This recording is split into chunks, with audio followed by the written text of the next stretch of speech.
Okay, now the question, and here I go again. I pick up a great hot poker, but the question comes again. Well, then why, if everything is so perfect and if God is all, and if there is just peace and perfection and nothing but perfection on this earth, why then is there appearance of all kinds of religions and philosophies and churches, and why is there the appearance of sin and death and struggle in the world, and why do we have male and female, and why do we have happiness on the one hand, or ecstasy and on the one hand, and pain and agony on the other? Why do we have all of these extremes? And why do I look out and continually see this thing that is obviously a dualistic appearance? And why do, if God is perfect, why do I keep hearing duality? Dualism. And it is not, we will see it and live it until we understand it. We don't see it by denying, by saying that God is all, and consequently, because God is all, there really is no sin, sickness, or death. We can say that because there really is no sin, sickness, or death, but there certainly does seem, again, that terrible word, seem to be the appearance of it. Now, we are right at the point right now where I will endeavor to point out why we seem to see the appearance of it. And then when it's understood, the power has gone out of it. And once the power has gone out of it, the fear has gone out of it. And then once the fear has gone out of it, there's a grand absence of it, because it never was real in the first place. Yet, it seems to continue to be real to that aspect of ourself out there, as those of you who heard the illustration, that aspect of us out there who are not with us in our movements in the mirror, but are behind us in our movements. I'm sorry that I had to say that, but there are some here that would tie in and make sense to. But let me point out why this business of duality, or why this thing of paradox. Why the sense of mortality when there really is no mortality? Would you like to know? Yes. Would you? Do you want me to talk in this area? Why there seems to be sickness and so forth? Yeah. Why? Why? Well, let's understand why, because it can be done if all of you will be just very gentle and just sit real easy, and I'll try very hard. And at this time maybe I can do it more directly, because after all, what am I doing but talking to an aspect of myself? And what are you doing but listening to yourself? And who is going to argue with himself or contend with himself? This is not to ask you to believe or disbelieve. This is just to ask you to listen. That is, this is not to look in the mirror and say it's good or bad what you see. It's just to look in the mirror, and that's all really. Just look from there. Now, as we progress up as we start our search, it appears that we keep climbing the ladder and we keep getting more and more absolute. And we keep finding books that are more and more absolute. And it appears that we're climbing a grand tower of religious instruction until pretty soon, boy, we're way out there. But nobody else understands, but we do, man. We know where it's at, see. We've got this business that God is all, we say, and that God is infinite, for God is all, and all means infinite. And we say that God is omniscient, and God is omniscient. And we say that there is just God and nothing else, and this is true. That there is just all. How can there really be all and something besides? So how can there be infinite spirituality and mortality too? So now we're going to say why there is the appearance of mortality too. Hopefully so that it can be understood. Sooner or later you see it must be understood. If not now, then at another time and another place. So it can be understood right now. Why is there nothing but perfect health, and at the same time it seems like my feet hurt or I get tired in the evening? or I get hungry, or I get thirsty. Why? Well,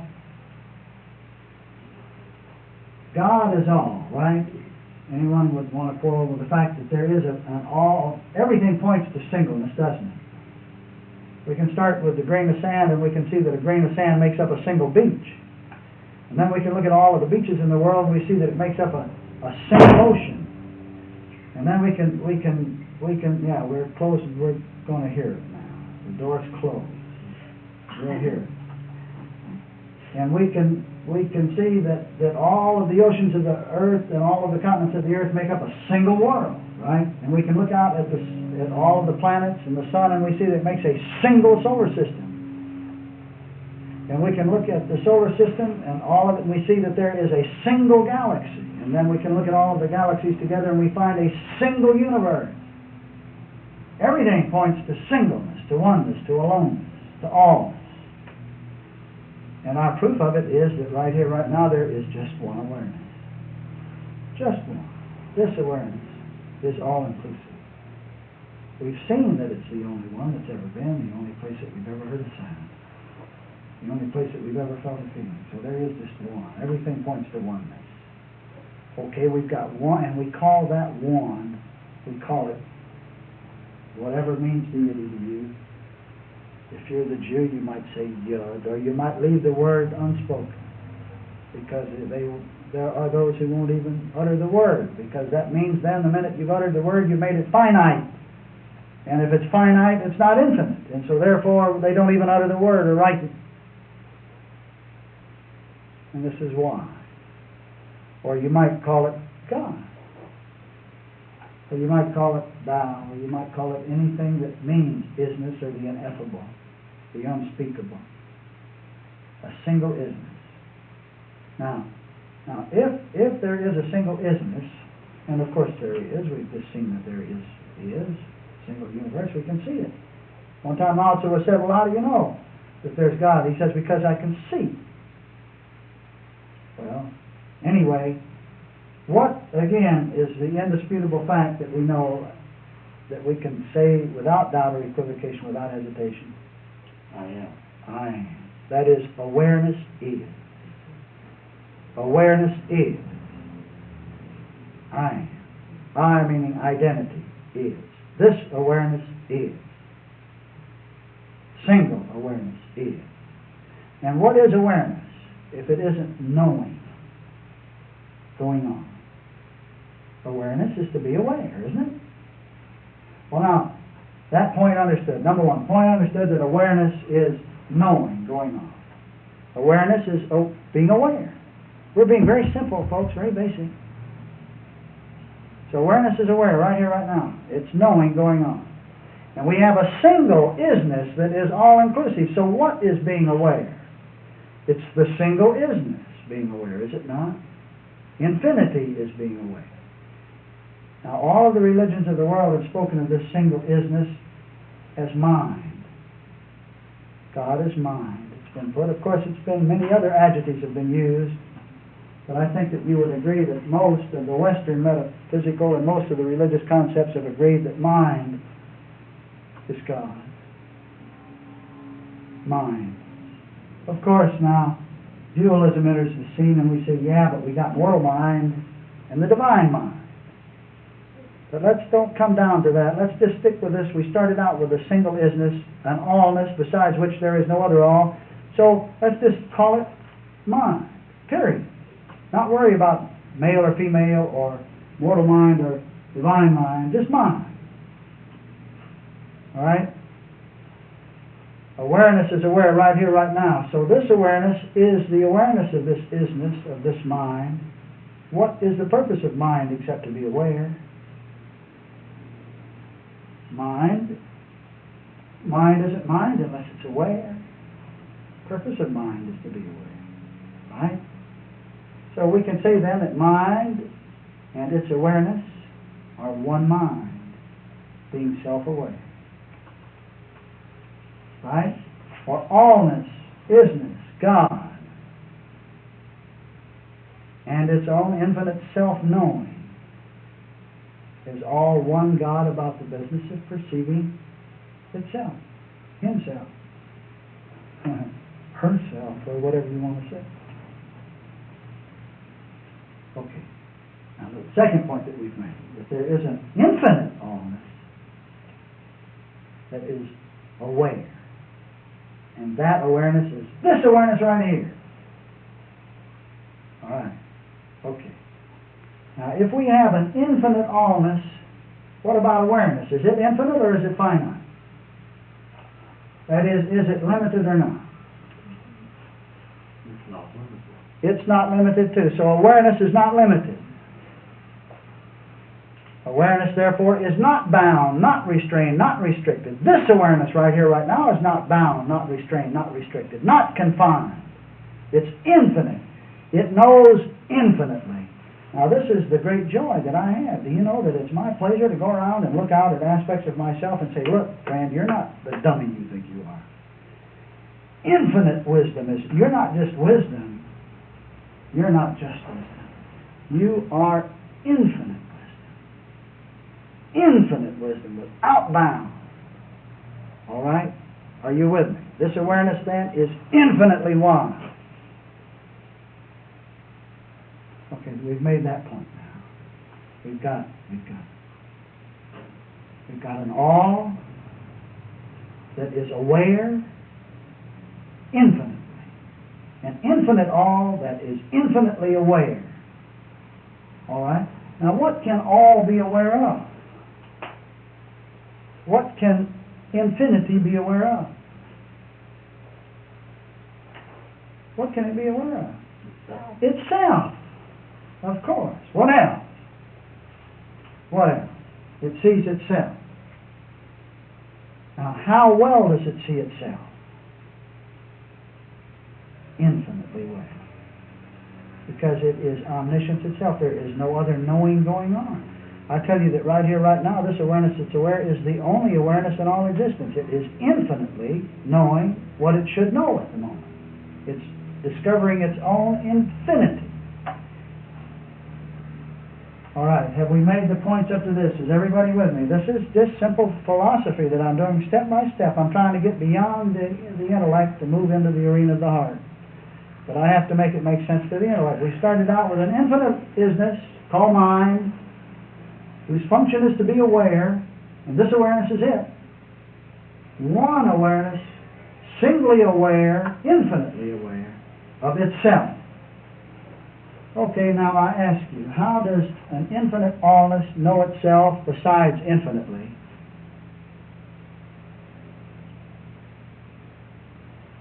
Now, if it knows itself, let me put it like this. Well, no, I'll put it this way.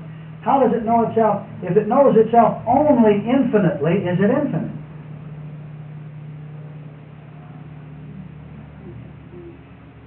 Would this not be to exclude knowing itself finitely?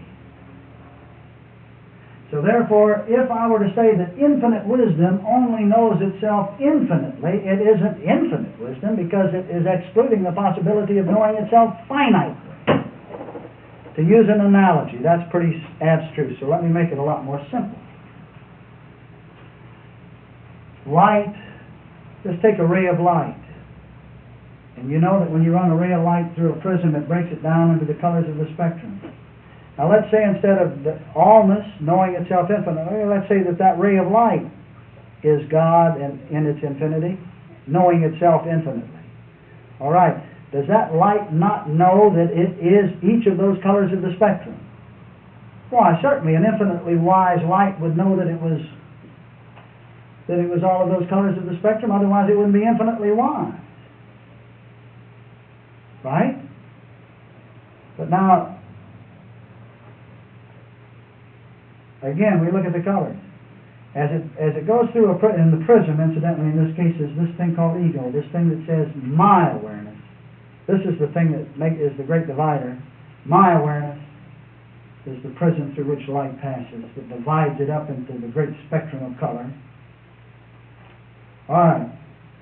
So, isn't it right now, if you will just stop and think about it, isn't it silly to say that I can be aware of a body, but yet infinite wisdom can't be aware of a body?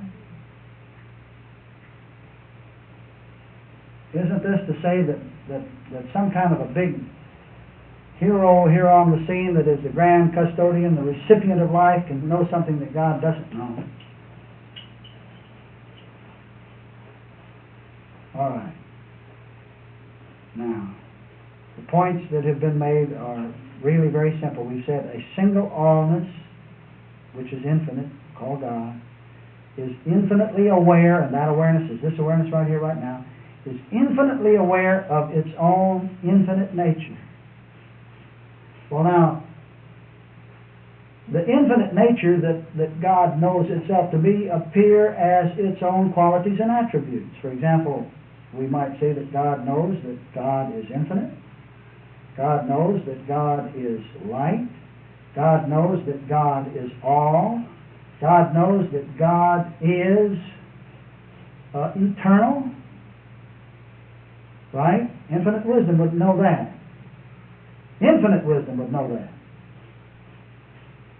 Now, this infinite wisdom, when it gets run through the spectrum of an ego, winds up looking like the qualities and attributes that we see as tangible form, the elements of the earth, and so forth. The mountain we see, the hills, the children, the leaves, the flowers, the butterflies, the cats, the beautiful dog, the bananas and the banana peelings and the books and the people seated on the floor. These are the qualities and the attributes of isness. As isness is about the business of being aware of its qualities and attributes. Does this make sense? Okay, now just how do we know? Now let's come back to the analogy of light. Light is about the business of looking at its colors. Now, bear in mind that light is just light, and light knows that light is light, but light knows that it is not.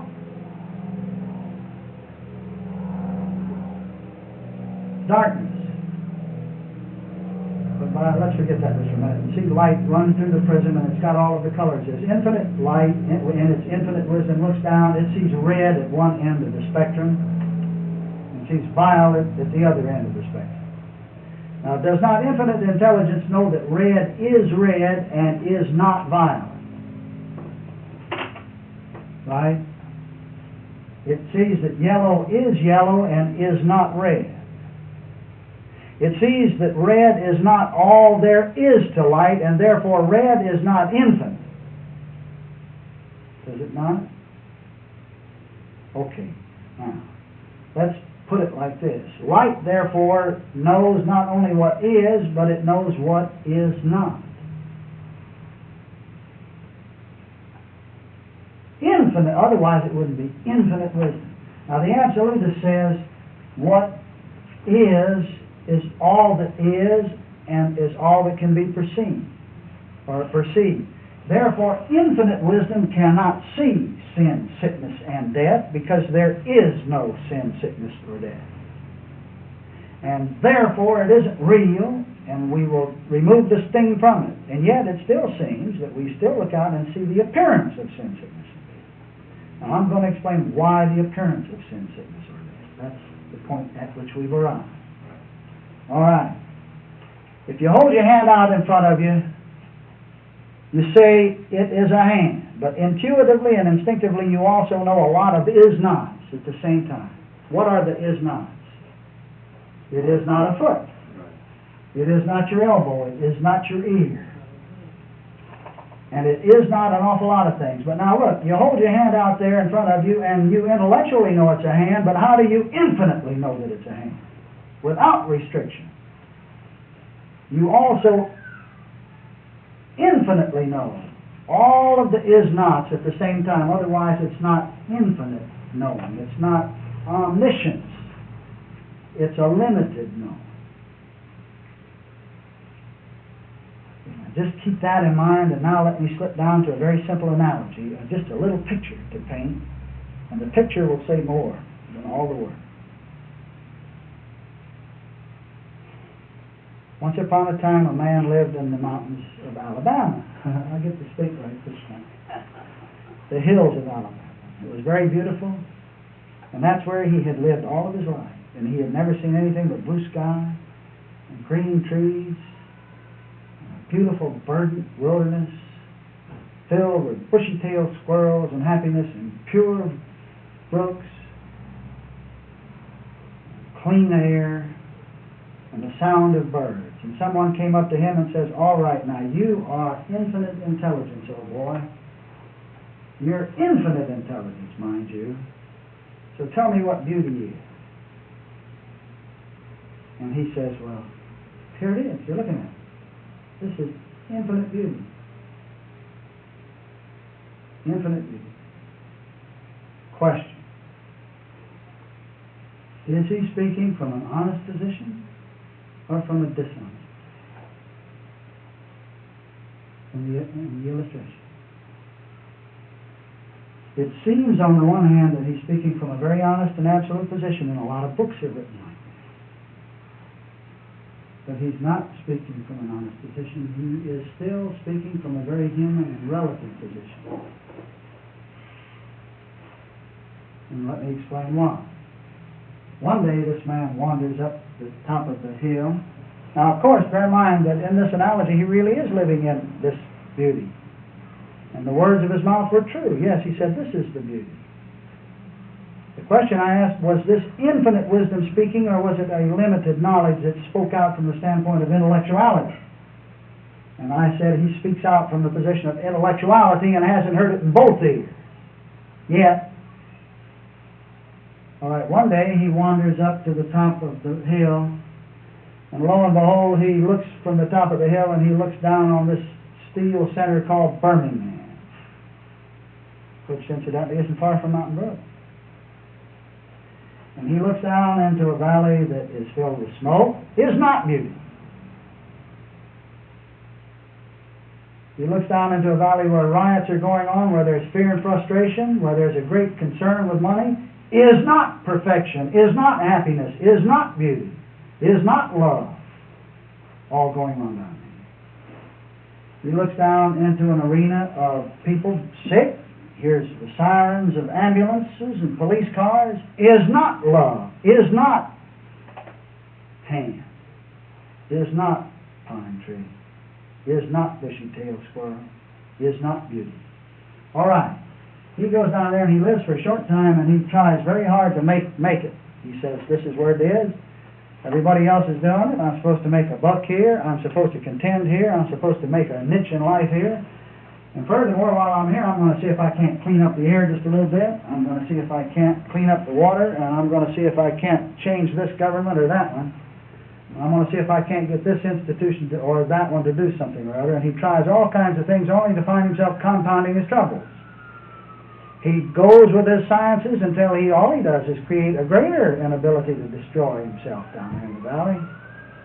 He goes like mad and comes up with his hydrogen bombs, and if that isn't bad enough, he comes up with his nerve gases and things that are even unbelievably worse than that in his ability. So what does he do? He does all of that in order to see is not beauty, is not then. So he gets tired of it, and in his great frustration, in the dark night of his awful agony, at a time sometimes late in life and sometimes early in life, if you're lucky, sometimes young, sometimes old, doesn't make any difference. But the man I'm telling you about is an old man. Then he goes back. He finally gives up down there in that big mess, and he goes back up to his hills up there, and he looks at his mountain brook. Now I ask you, what happens to the same blue sky that he saw before? The same sky that he saw before, the same trees he saw before, the same squirrels he saw before. What happens this time? They are even more beautiful than before, but it's the same sky and it's the same squirrel and the same tree. The silence, it's the same silence, but it's more silent than it was before. Now he has seen is not beauty. And now he knows beyond just intellectuality. Now he knows infinitely. And this awareness right here, I tell you, is infinite wisdom. It's not bound, it's not restrained, it's not restricted, and we know infinitely. Now, simple question.